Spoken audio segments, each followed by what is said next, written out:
the hierarchies of being. We have seen that man is not only an integral part of the cosmic whole, but his makeup, both inner and outer, reflects that of the whole. We can get an idea of the part hierarchies play in both his constitution and that of cosmos by analogy. We can first see how man's physical body is an example of an hierarchical structure, and then see how a globe, like our Earth or even a solar system, is also hierarchical. Further, we can see how, because man's inner principles not only reflect the planes of being, but are derived from entities at the various subjective levels of the inner worlds, they too are hierarchical in their nature. An important point we must notice now is that hierarchies of living beings not only constitute the marvelously complex structure of the overall field of being, but they are also responsible for ordering its operation harmoniously. As said previously, esoteric science allows of no dead matter. There is life at the heart of everything, and there is consciousness. Obviously, seemingly inert materials and inorganic matter evince little that could be regarded as life or consciousness. But esoteric science says that even the energy locked up in atoms is an expression of life. It regards the life in some materials, like dry timber for example, as being dormant. But it says that were it not there, that is, were the life not there, the wood would disintegrate. In most substances, beyond a rudimentary kind of response, say by expanding when heating, there is no evidence of animation or consciousness. But it is said that, even so, life is present. Now this is an important concept because basically the recognized living or organic substances are constituted of otherwise inorganic or seemingly dead matter. The question then arises, whence life? In the occult or esoteric scheme of things, it is never not there. Its manifestation becomes more obvious as we move up in the scale of being, until, in animals for example, it is obvious. We have said that man's total constitution reflects that of cosmos, as above, so below, and in his make-up we can easily see an hierarchical structure. Crowning it, so to speak, is the overriding unit consciousness, that which is aware of its own identity, inhabiting and able to control and use its body. Then there is a scale of lives which make up the body as a whole. This is an aggregate of lives at various levels of function. There are the lives of the countless atoms of the material or mineral substances, more or less specialized to form the molecules from which the cells are built. Then there are the lives of the cells themselves. The cells, in their turn, are specialized to fulfill specific functions within the body, such as its skin, bones, blood, lymph, muscles, gland secretions, glands themselves, and the major organs, such as the liver, kidneys, lungs, heart, etc., up to the brain, the seat of consciousness of the indwelling entity. Every component of the body has to know the part it has to play, to be capable of playing it and to play it in harmonious cooperation with every other part. To ensure this, there is the marvelous network of nerves interconnecting the organs, and there are the regulators in the form of our ductless glands and their secreted hormones. Nerves and glands adjust the overall body processes according to need, to what the person is doing, to his or her states of health, or whether the body is hungry, thirsty, or overfed, and according to any abuse of it by overwork, wrong feeding, drugs, and so on, from which it may be suffering. All this requires intelligence at every level. It needs intelligence on the part of the regulators and on the part of the organs. The latter have to be able to respond to the stimulating or retarding hormones sent out by the regulators. The organs have to be kept supplied with the right amount of oxygen required at any time. They have to deal with waste. Diseased or dead cells have to be coped with, and so on, for every part of our bodies. Our skin has to know when and how to close up its pores against cold or open them to perspire when we are too hot. The whole marvelous complex from head to toe has to know what it is for. In terms of its parts, our body is a scale of intelligences, all subserving one master intelligence, which, however, is greater than that of the aggregate of the component intelligences. All of this is typical also of the hierarchical structure of cosmos. The Oxford Dictionary definition of the word hierarchy is interesting in connection with the idea of the cosmic hierarchies of beings. It is the collective body of angels, grouped in 3 divisions and 9 orders of different power and glory. The definition then names each of the 3 divisions, in each of the 3 groups, according to the Christian classification. And then it adds classification in graded subdivisions, a body classified in successively subordinate grades, priestly government.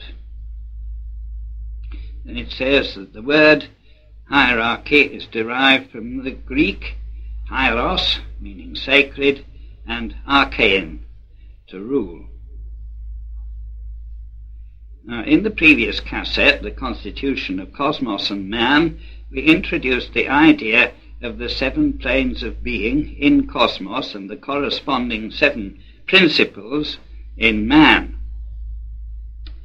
We have said that the universe is a unity, wherein everything stems from a common origin.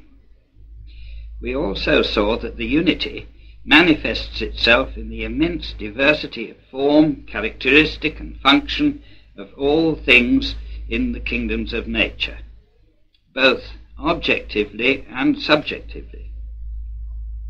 Everything within this universal unity is necessarily interrelated and interdependent, and everything derives from and is sustained by something else in a marvelously regulated economy.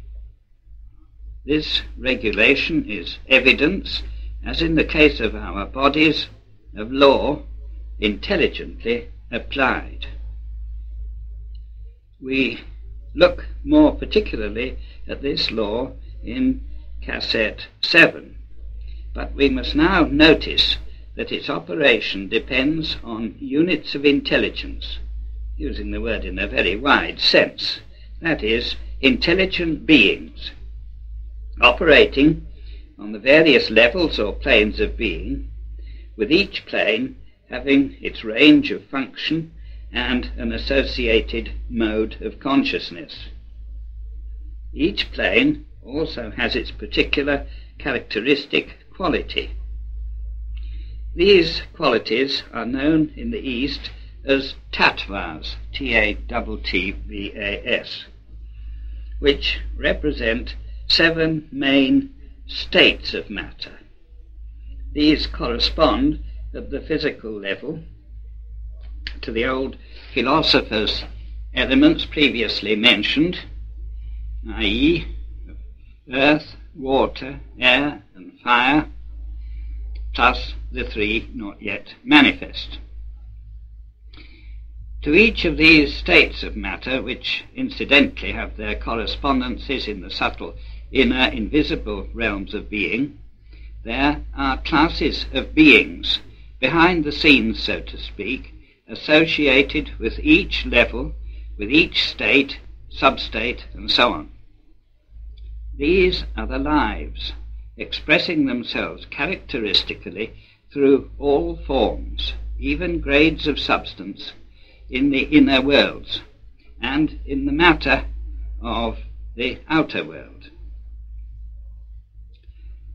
The superhuman beings who direct the activities of these lesser lives are, so to speak, the agents of the unit life of a scheme, the logos, so-called, whether we are considering a solar system or a world. They are responsible, conscious beings knowing the law. The secret doctrine stresses that all these superhuman beings of whatever grade, known in the secret doctrine as Dhyan Chohans, Dhyanchohans, and by other names, have all been men. In the long evolutionary journey of the monad, they have all passed through the man stage, where spirit and matter are, so to speak, equated and joined by mind. Beneath the man stage in the scale of being are the lesser agents of the law, the irresponsible ones, to a degree conscious, to a degree intelligent, but motivated entirely by instinct and completely irresponsible. They can act in no other way than to fulfill an aspect of universal law which, by reason of their nature, it is their function to do. These are the elementals previously mentioned, of various grades, comprising the 3 so-called elemental kingdoms below the mineral kingdom. Apart from these, there are elementals associated with the matter of the mineral, the plant, the animal, and the human kingdoms. There is elemental life in all the various principles of living things. For instance, the aggregate know-how of the organs of the human body and the coordination of their activity is an elemental function below the consciousness of man. We will deal more with elementals in cassette 5. There is an interesting passage in the secret doctrine bearing on what has been said above. Science teaches us that the living as well as the dead organisms of both man and animals are swarming with bacteria of 100 various kinds, that from without we are threatened with the invasion of microbes with every breath we draw, and from within by leucomanes, aerobes, anaerobes, and whatnot. But science never yet went so far as to assert with the occult doctrine that our bodies, as well as those of animals, plants, and stones, are themselves altogether built up of such beings, which, except larger species, no microscope can detect. Each particle, whether you call it organic or inorganic, is a life.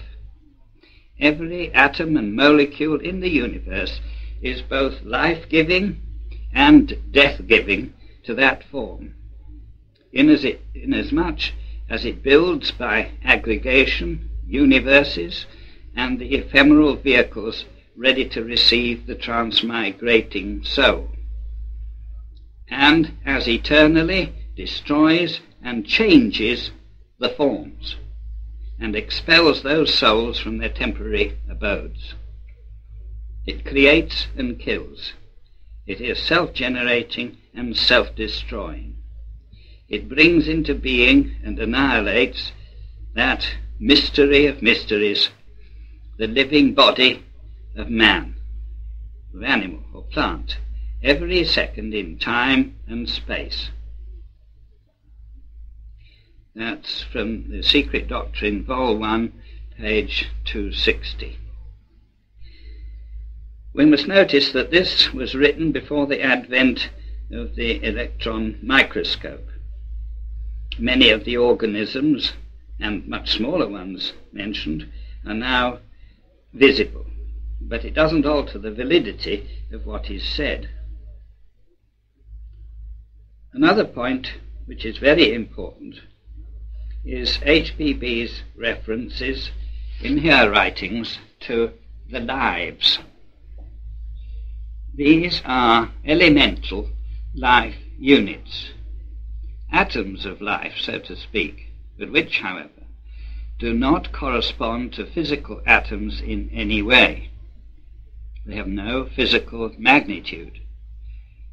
Similarly, they would not correspond to any microscopic organism, microbe, or virus.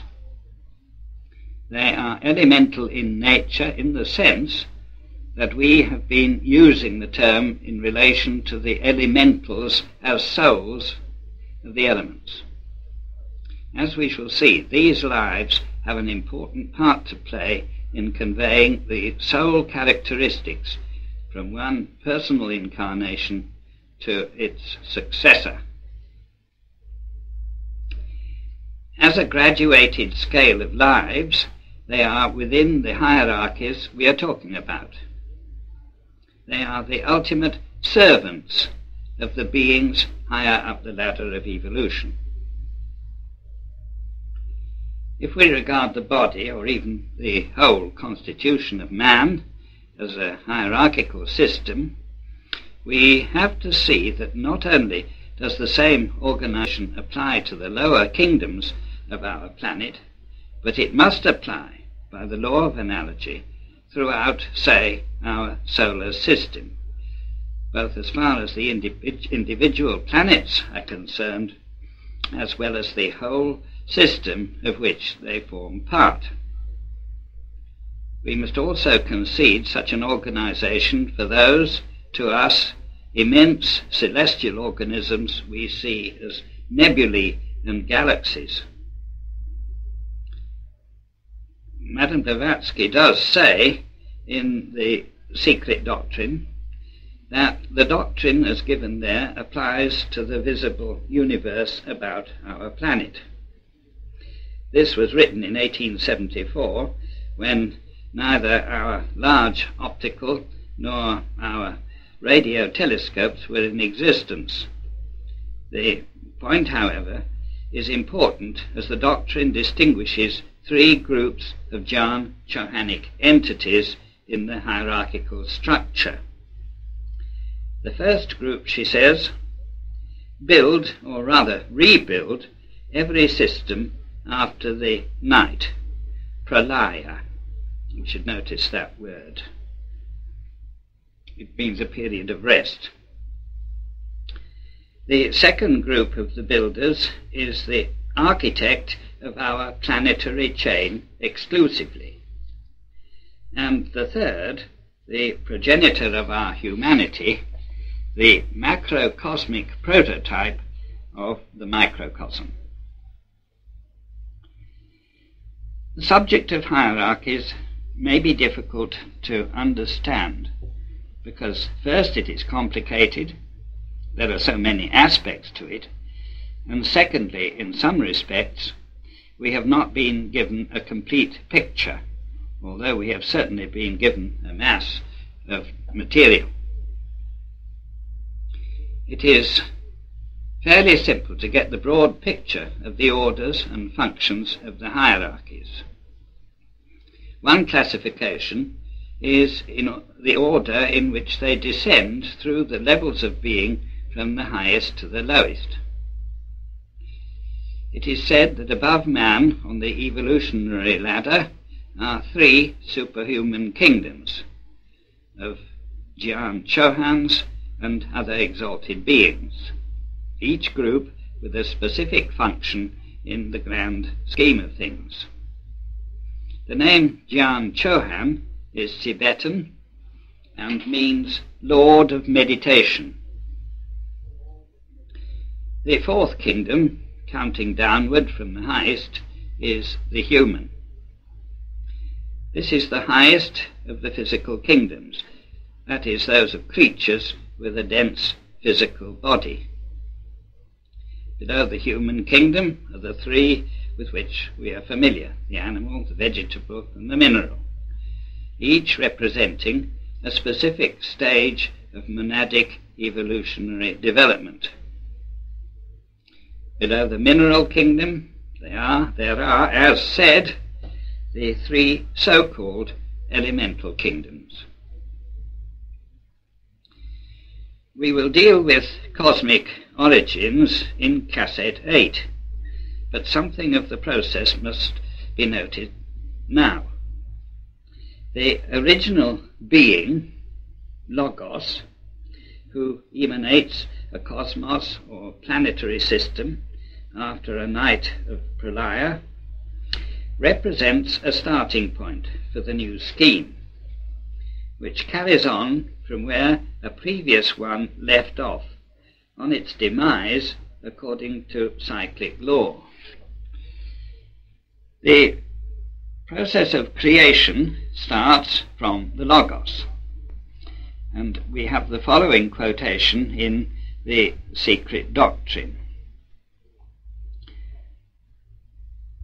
The first volume, page 380. In esoteric philosophy, the demiurge, or Logos, regarded as the creator, is simply an abstract term, an idea, like army. As the latter is the all-embracing term for a body of active forces or working units, soldiers, so is the demiurge the qualitative compound of a multitude of creators or builders. Demiurge, according to the dictionary, means the creator of the world and of man, subordinate to God, the supreme. HBB is careful to explain that the demiurge is no personal deity, but only the aggregate of the Jian Chohans and other forces. That's from the first volume of Secret Doctrine, page 279. On Cassette 2, we dealt with the constitution of cosmos and man, and we saw there that their common nature was sevenfold, on 7 different levels or planes. The chief hierarchies are divided into 7 orders, and again a quotation from the Secret Doctrine, Vol 1, page 213 to page 221. There's a lengthy description of their function according to these 7 planes. They divide broadly into those associated with the higher triad in man and those associated with the lower quaternary. The significance to us at this stage is that the principles of man's being are directly connected with the hierarchical structure of cosmos and with the classes of the beings responsible for it at their respective levels. There are two groups of entities we must now notice. One concerns the qualities manifest by living things, and the other concerns the government, so to speak, of the system, the operation of law, as it manifests in the various laws of nature, as we know it, and of cosmos. In connection with the first aspect, every planet is ruled by a planetary spirit or regent, and each planet symbolizes a characteristic quality. The influences of the planets on our solar system, certain of them in particular, affect everything within that system with their characteristic qualities, like the colored light rays from a prism. Each of these qualities colors, as it were, more or less according to affinity or response, everything along its ray. But, of course, to a degree, everything is also affected by all the qualities. In practice, one or more quality, however, is usually emphasized. We have made the point that the Jaan Chohans are the great directing intelligences in a system, and they are conscious of their role. HBB says of them, they are the active manifestations of the one supreme energy. They are the framers and shapers, and ultimately the creators of all the manifested universe, in the only sense in which the name creator is intelligible. They inform and guide it. They are the intelligent beings who adjust and control evolution, embodying in themselves those manifestations of the one law which we know as the laws of nature. Subserving the creators as architects are the builders, particularly related to our planet. They direct the activities of the hosts of elementals, the nature spirits in their activities. Some of these directors also work in the governing process according to law. They are, in fact, the direct operators of the law, insofar as it is possible to say that the law is operated. To say they manipulate the forces of nature might be a better expression. At a very high level in the hierarchical system, there's a small group of entities known as the Lipika, Lipika, literally recorders. They record in what is called the astral light, a region of Akasha, which we will learn about later, all that happens within the system during its period of active life. This impress is carried from one life or period of activity to the next. It is retained dormant in the divine mind during the intervening period of rest or pralaya, to be brought forth as content for the initial plan for the next active phase. It is this plan that the Jaan Chohans execute. The Lipika's record is complete down to that affecting every human individual. This record constitutes his stored or initial karma at the beginning of every earth life. There's yet another hierarchy of celestial beings. It is one which is related directly to the evolutionary process, as it concerns the spiritual side of things, from the logos of a planet down to man. the Logos represents the primeval wisdom in universal mind.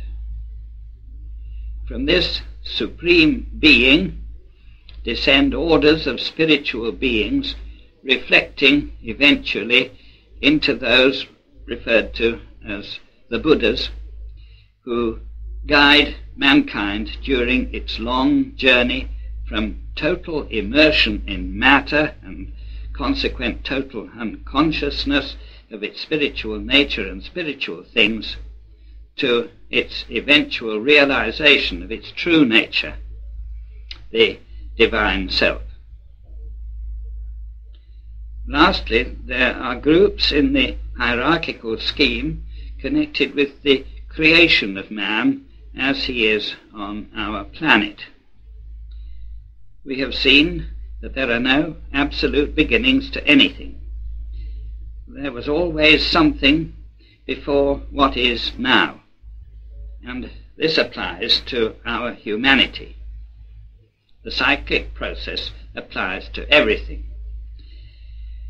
We deal with the origins of man more fully on cassette 8, but briefly, according to the esoteric tradition, the remote ancestors of man came from a planet that completed its life cycle before our Earth. In its dead state, this planet has become our moon. But during the closing stages of her life, she brought the creatures of her kingdoms, including her humanity and those about to reach that stage, to a terminal state of development. At the end of her last period of activity, her principles as a planet and her creatures and humans at their various stages of development went into a dormant or nirvanic condition for the long ensuing period of rest. In due course, when the time came for what could be regarded as her reincarnation, her principles and her humanities were transferred in great life waves, one after the other, to bring a new planet, our Earth, to life. Our Earth then became the stage for their further development. Among the monads which had reached or were about to reach the human stage, there were three groups. There were those who had completed their human journey, there were those who had reached the human stage, and there were those which had not yet fully attained to it. The first group became the spiritual leaders of the nascent earth man. The second group projected in due season astral shadows of themselves to form the pattern for the eventual physical bodies of the entities which were to become earth men. It must be realized and kept in mind so as to avoid much misconception that the earth did not become solidly physical until relatively late in its life. Neither, therefore, did her humanity. The third group were so far behind the others in development that they will not become men with minds, like present humanity, until towards the end of the next period of Earth's activity, that is, towards the end of the fifth round. Yet another group, one of great beings from another planetary system altogether, provided Earth-man with his mental principle. Those beings who provided the model for his body were unable to do this because they themselves had not yet become possessed of mind. Mind provided the link between the lower and the higher principles, so as to make man as we now know him. We must remember, however, that since the time of his receipt of mind, mankind has progressed and changed much through many race types, each adding something to his makeup. So we see a vast process, rolling cyclically with its greater and lesser cycles through enormous periods of Earth time, with greater or lesser periods of activity and rest. And behind this process are the innumerable lives, in their grades forming the grand hierarchical structure of a living cosmos, with all its stupendous array of forms and forces. From the whole to its smallest detail, the living entities not only compose its every form, from atom to man, but they harmoniously regulate its every activity according to universal and everlasting law. Such is the nature and function of hierarchical life.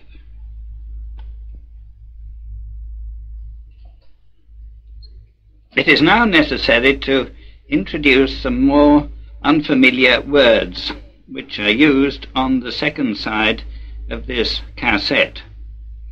The first is Rishi, R-I-S-H-I. This literally means a seer or sage. The word is used as one of veneration for a great being. Rishis are credited with the authorship of the great ancient Indian religious scriptures, the Vedas. Another is Manvantara, M-A-N-V-A-N-T-A-R-A. This is a name given to a period of activity, usually that of the world or of cosmos. It is the opposite of pralaya, a period of rest, and it corresponds to day as opposed to night. Brahma, spelt without an accent over the second A, denotes the absolute cause or causes, the unmanifest deity, distinct from Brahma with a circumflex accent over the second A, who is the creator, a manifest God, especially when identified with Prajapati, as in our text.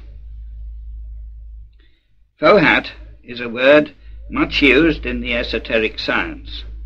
Sometimes it is personified as he. It is the active male potency in nature. It is the essence of cosmic electricity, the ceaseless formative and destructive power. It is the universal propelling vital force, and at once the propeller and resultant. Ether, A-E-T-H-E-R, is commonly in the SD used as an alternative name for Akasha, the purely spiritual, undifferentiated primeval substance. But sometimes it's used as the third differentiation, counting the first as the undifferentiated state. And as such, it corresponds to manas in man's principles. It is always to be distinguished from ether, E-T-H-E-R, in its several meanings. From here on, that is on all later cassettes except the last two, if the student wishes to look up many of the quotations used, he will need the first and second volumes of the Secret Doctrine, and that is of the original edition, and Vol 3 of the third edition, 1897. Number 3, second side. Hierarchies. On the first side of this cassette, we saw that the universe is a living entity composed of hosts of living beings at various levels of development. They provide its structure and its governance according to everlasting law. They are divisible into 7 main types according to their characteristic qualities. These qualities reflect right through all levels.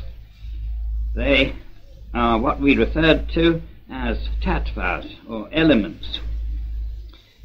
Among the groups of beings are those who were responsible for and formed part of man's ancestry, spiritual, physical, and mental, on this planet.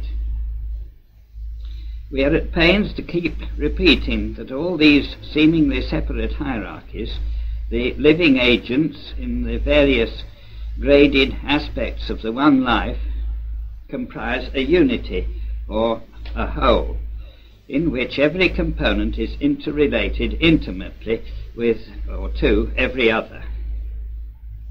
Each hierarchy is composed of those below it in the scale of being, and in its turn is a component of the one above it.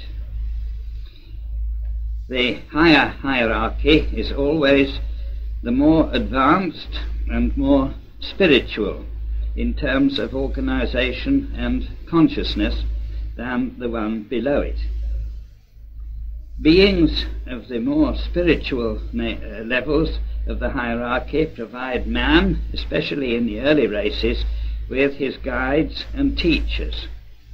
Further, it is said that great beings have always stayed in contact with men, particularly so in the case of those of the more qualified individuals of significant use in the service of humanity. To justify these general statements in some further detail, there are many passages. One such illustrates some points already made. The Ahai, A-H-Hi, in the Jan Chohans, are the collective hosts of spiritual beings, the angelic hosts of Christianity, the Elohim and messengers of the Jews, who are the vehicle for the manifestation of the divine or universal thought and will. They are the intelligent forces that give to and enact in nature her laws, while themselves acting according to laws imposed upon them in a similar manner by still higher powers. But they are not the personifications of the powers of nature, as erroneously thought. This hierarchy of spiritual beings, through which the universal mind comes into action, is like an army, a host, truly, by means of which the fighting power of a nation manifests itself, and which is composed of army corps, divisions, brigades, regiments, and so forth, each with its separate individuality or life and its limited freedom of action and limited responsibilities, each contained in a larger individuality to which its own interests are subservient, and each containing lesser individualities in itself. That's from the first volume of The Secret Doctrine, page 38. These hosts are referred to under many names in the world's religious literature. In The Secret Doctrine, the Gyan Chohans are otherwise known as the 7 Sublime Lords, the Mind-Born Sons, the 7 Creative Spirits, the Sons of Light, etc. And sometimes the word is contracted to Dhyani, D-H-Y-A-N-I. It must be remembered that whereas sometimes the names seem to be applied only to 7 beings, those beings are collective entities, each comprising a host. They are the creative powers who bring the universe into being according to an ordered pattern or plan existing in the universal mind or divine ideation.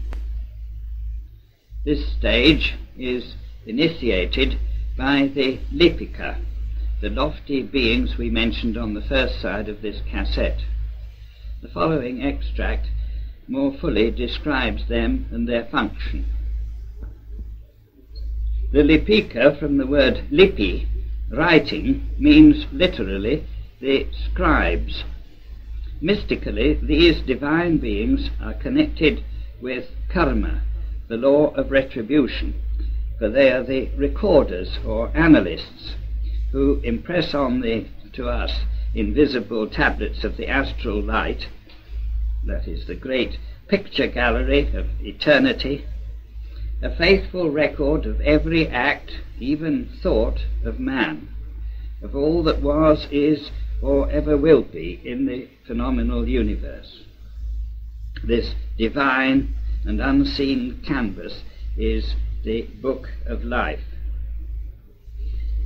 As it is the Lipika who project into objectivity from the passive universal mind the ideal plan of the universe upon which the builders reconstruct the cosmos after every pralaya, it is they who stand parallel to the 7 angels of the presence.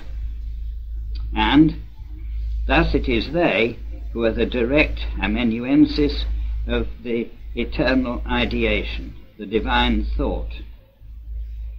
The eternal record is no fantastic dream. That is from first volume of The Secret Doctrine, page 103. We will see later on cassette 4 how the pictures in the astral light not only provide the content of the divine mind as it relates to the plan for a forthcoming reconstruction of cosmos, but how they affect the destinies of men individually and collectively. About the Lipika and other creative beings, there is an illuminating passage describing their intimate relationship to spiritual man. Do the occultists believe in all these builders, Lipika and sons of light, as entities, or are they merely imageries? To this the answer is given as plainly. After due allowance for the imagery of personified powers, we must admit the existence of these entities if we would not reject the existence of spiritual humanity within physical mankind. For the hosts of these sons of light and mind-born sons of the first manifested ray of the unknown all are the very root of spiritual man.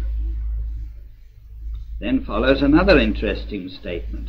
The doctrine teaches that in order to become a divine, fully conscious God, aye, even the highest, the spiritual primeval intelligences must pass through the human stage. And when we say human, this doesn't apply merely to our terrestrial humanity, but to the mortals who inhabit any world. That is, to those intelligences that have reached the appropriate equilibrium between matter and spirit, as we have now. Each entity must have won for itself the right of becoming divine through self-experience. The mind-born sons, the rishis, the builders, were all men of whatever forms or shapes in other worlds and the preceding manvantras. It is difficult to conceive what the mind-born entities are, but as their name implies, they were mind-born, implying that there was that from which they came. As we saw when dealing with the constitution of cosmos, at highest level there is monad, the Atma-Buddhi combination. But we also saw that this needs consciousness to be effective at any level, and consciousness arises in Mahat, the cosmic mind, hence the mind born. There's a term, Rishi Prajapati, used by HBB, which according to her Theosophical Glossary means adept progenitors, the givers of life to all on the earth.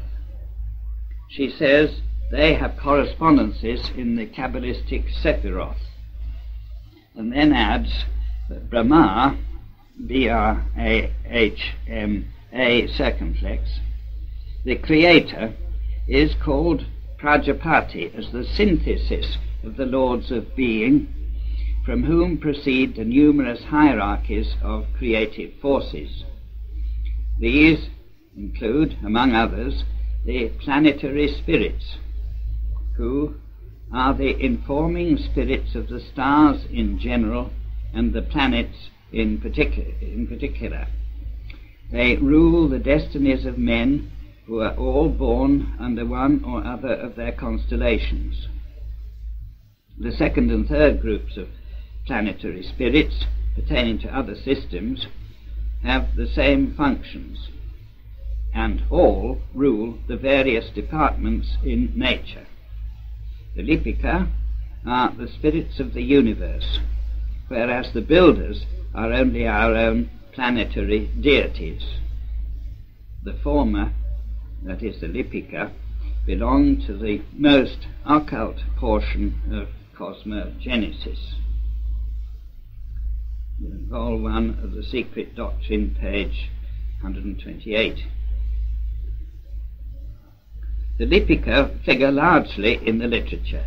Their exalted status among other cosmic entities is stressed, but their relationship to man as a reflection of the cosmic being is also made clear. For example, we are told that in the cosmic sense, no spirits except the recorders, the Lipika, have ever crossed the forbidden line of this ring. The ring pass not around the manifest world, nor will any do so until the day of the next pralaya, for it is the boundary that separates the finite, however infinite in man's sight, from the truly infinite. The spirits referred to, therefore, as those who ascend and descend are the hosts of what are loosely called celestial beings, but they are in fact nothing of the kind.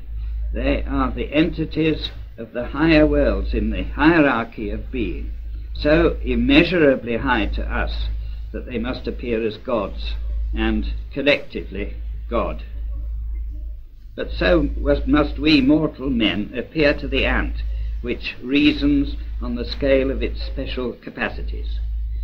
To the highest of these worlds within worlds, we are taught, belong 7 orders of the purely divine spirits.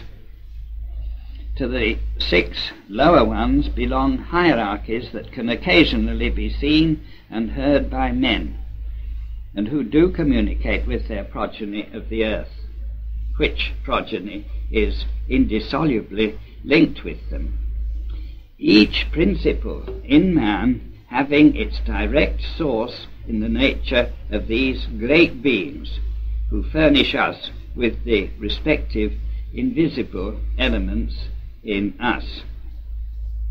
That's also from the first volume of the Secret Doctrine, page 132. Earlier it was said, those who have been called Lipika, the recorders of the karmic ledger, make an impassable barrier between the personal ego and the impersonal self, the noumenon and the parent source of the former. They circumscribe the manifested world of matter within the ring pass knot. This world is the objective symbol of the one divided into the many, on the planes of illusion, of Adi, Adi means the first, or of Ika, Ika, the one. And this one is the collective aggregate or totality of the principal creators or architects of this visible universe. The Secret Doctrine, Vol. 1, page 129. It's difficult to make a tidy diagrammatic family tree of the various great beings of cosmos because of their various names and the abstruse nature of some of the information we are given.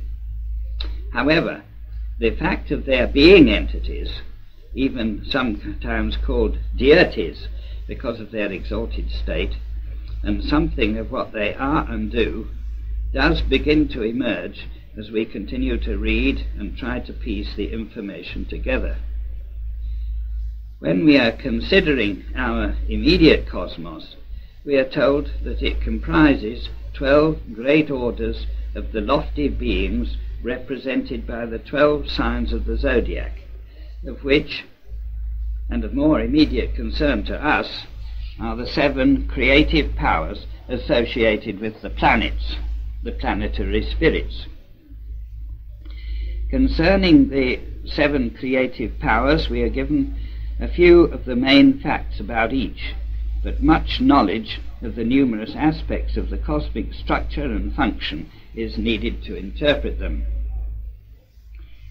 As they are so important, however, they are given here. The hierarchy of creative powers is divided into 7, 4 and 3, esoteric, within the 12 great orders recorded in the 12 signs of the zodiac, the 7 of the manifesting scale being connected moreover with the 7 planets. All this is subdivided into numberless groups of divine, spiritual, semi-spiritual, and ethereal beings.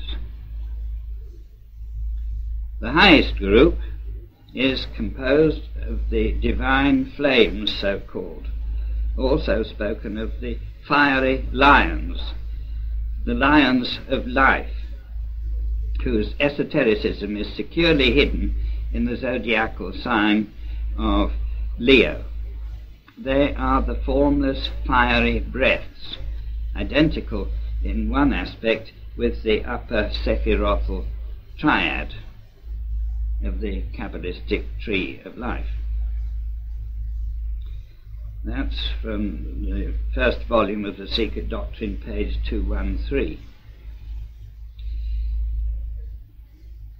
Another quotation: in its unity, primordial light is the 7th or highest principle, Devi Prakriti, the light of the unmanifest Logos. But in its differentiation, it becomes Fohat, F-O-H-A-T, or the 7 suns. The former, the light, is symbolized by the central point in the double triangle. The latter, Fohat, by the hexagon itself, or the 6 limbs of Microprosopus. That is from Volume 1 of the Secret Doctrine, page 216. These passages, and they are using Kabbalistic terminology, are obviously in figurative language, but they do, when they become familiar to us, define what is meant, and also relate what perhaps would be quite incomprehensible ideas to something that later has real meaning for us.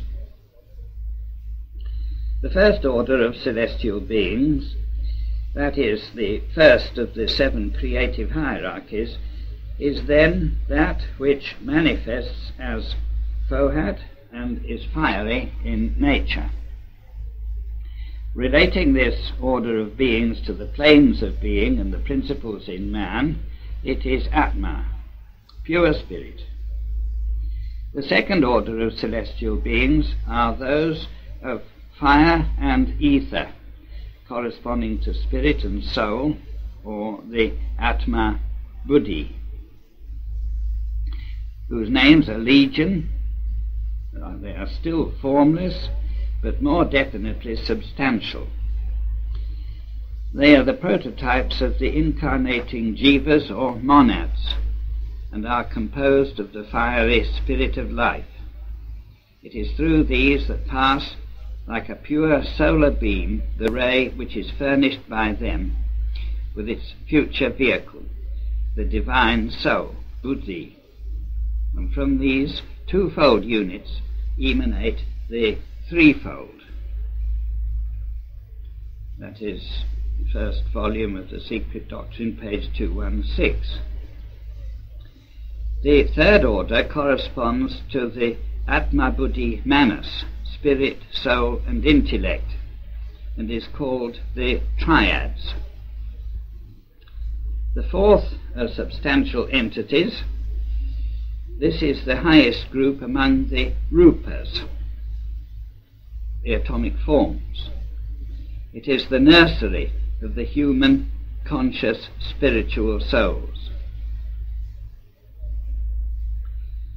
Before going on to the next part of this passage, we should perhaps notice that whereas in the third order, the triads, we had all the elements in their pure, unconditioned state of the human ego, such pure egos become conditioned when immersed in existence, which for them is a conditioned state of being on the involutionary arc when spirit is becoming manifest.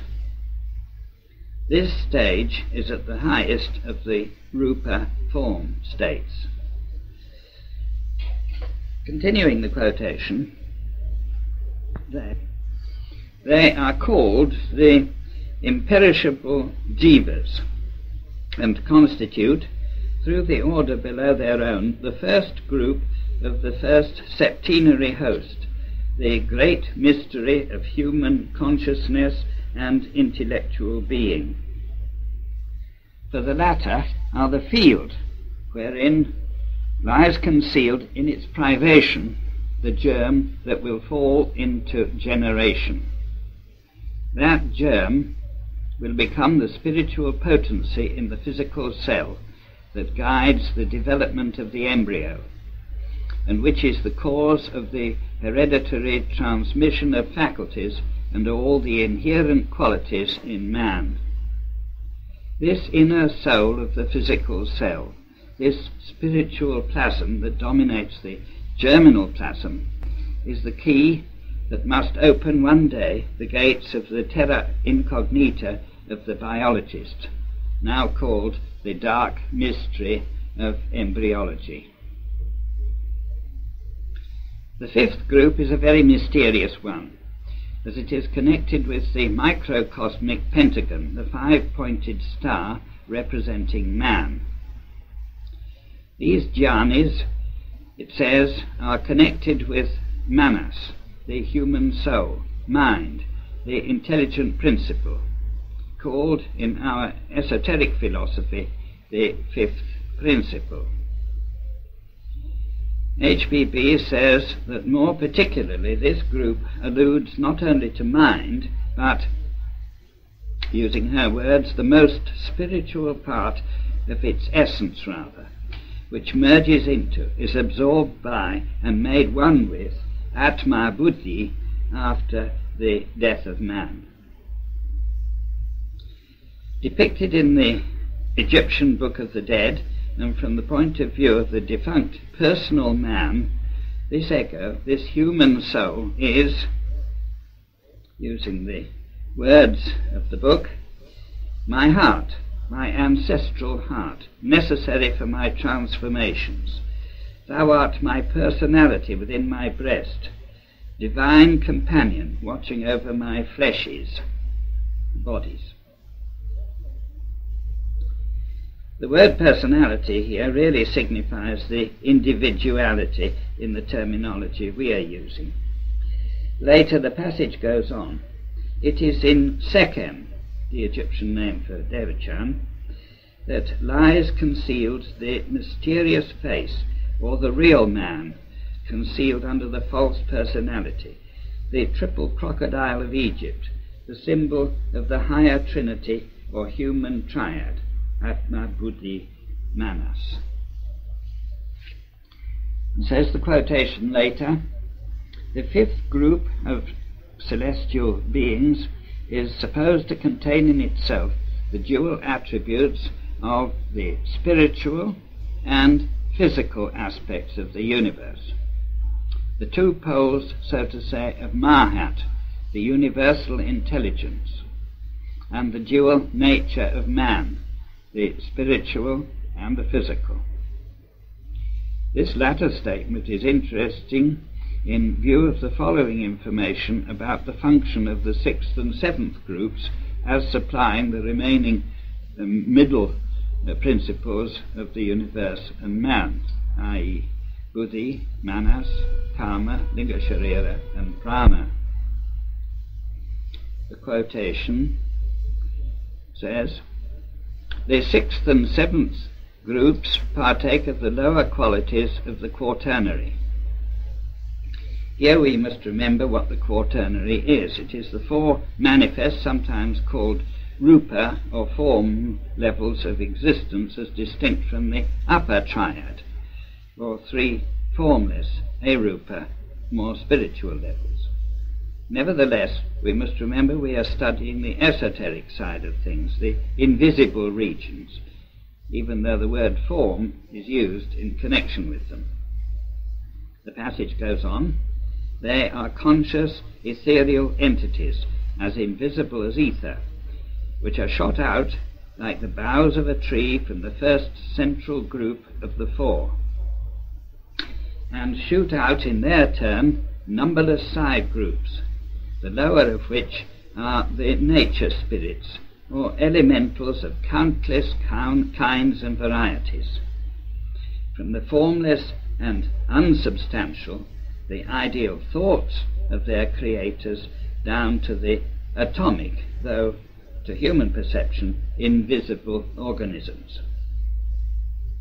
The latter are considered as the spirits of atoms, but they are the first removed backwards from the physical atom, sentient, if not intelligent, creatures.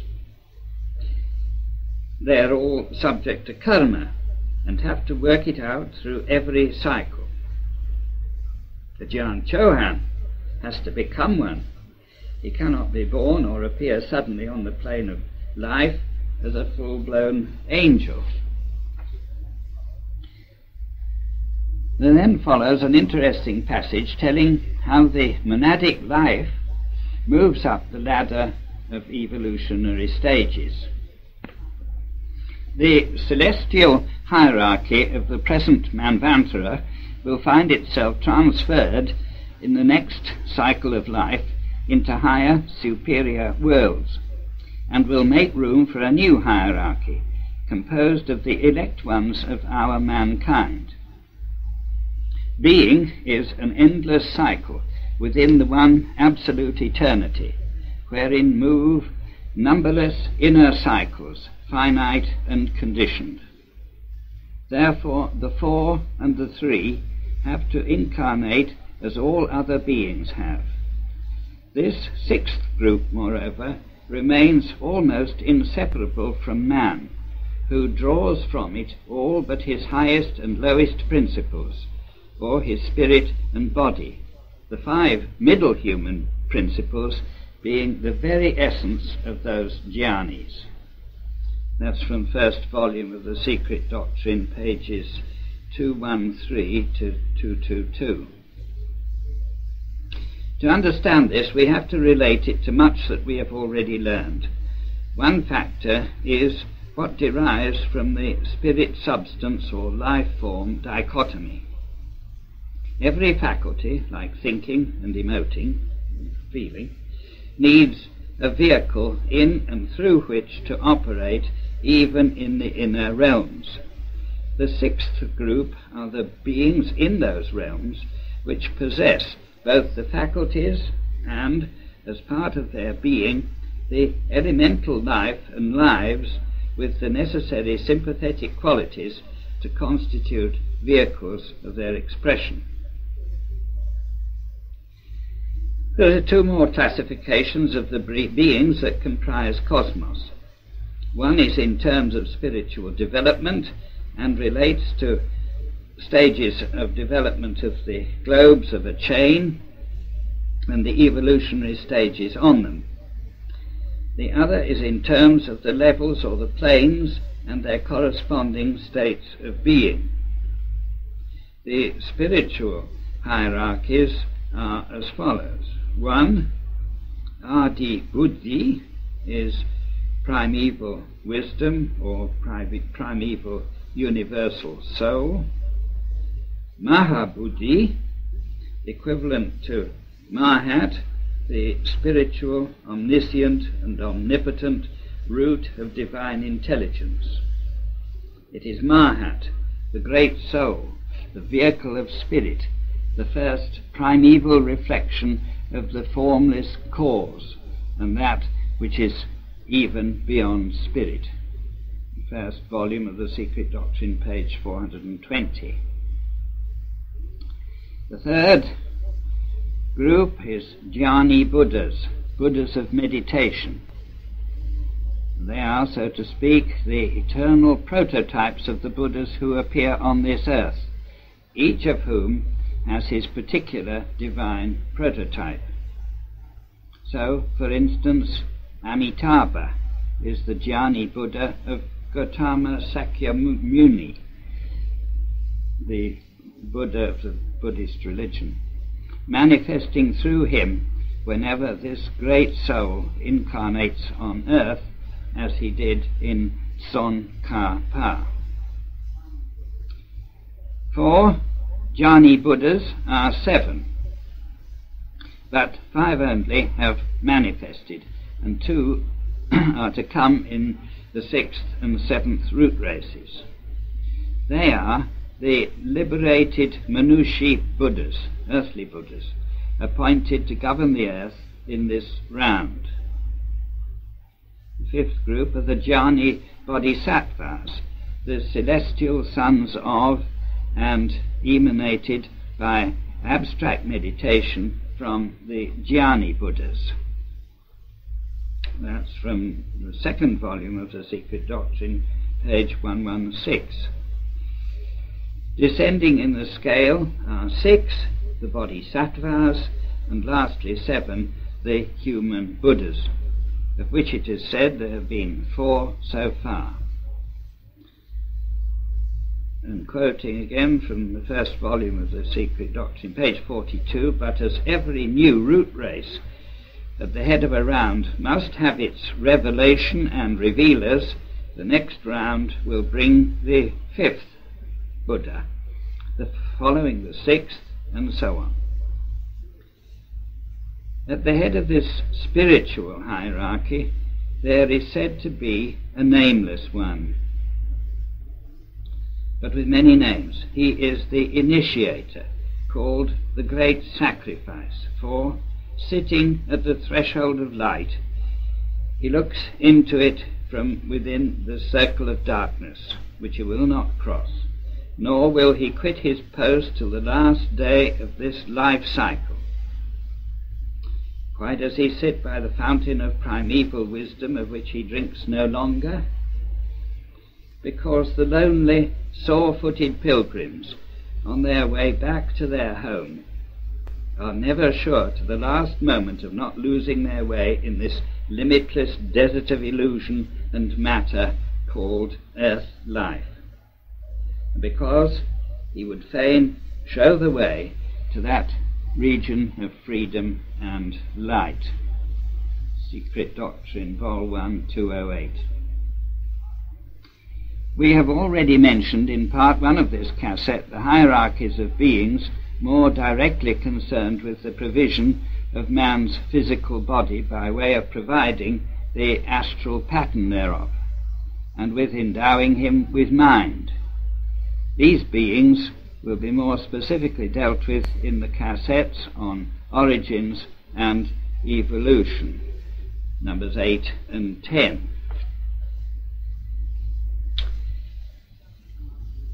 To finish, such are the innumerable hierarchies, briefly mentioned and described, which constitute the very being of our cosmos in all its departments. There is literally nothing apart from them in our manifest universe, including ourselves. They comprise our whole constitution, from the highest aspects of ourselves to the lowest. We owe our life to them. We would not exist, nor could we do anything without them. Neither would there be a world to live in and on. There would be no sun or planets without them. HPB, however, is careful to tell us that they, even the highest, are not subjects for praise or propitiation. They are not, except us humans, persons with personal feelings. This is the end of this cassette.